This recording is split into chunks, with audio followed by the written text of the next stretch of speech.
नमस्कार मित्रांनो, लास्ट व्हिडिओमध्ये तुम्ही बघितलं होतं की त्या एक अंड होतं, हे त्याच पक्षाचं आहे. बघू शकता पक्षी किती बढिया आहे. हे बघा त्याचं अंड. ॲक्च्युली आणि 2 अंडे दिले होते इथं, पर एक अंड हवेमुळे पाऊस आणि हवा चालू असल्यामुळे आमच्याकडे ते खाली पडलं वाटते.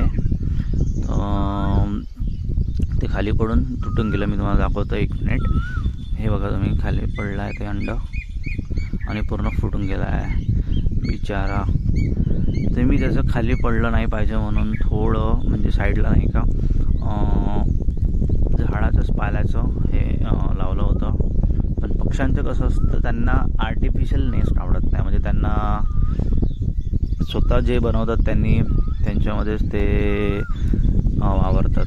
तो पक्षी बसतच नव्हता, इकडे तिकडे उडत होता, पण तो त्या नेस्टमध्ये बसतच नव्हता. म्हणून मी ते थोडं कमी केलं, तरी पण तो बसत नव्हता. मग मला शेवटी पूर्ण काढून टाकावं लागलं.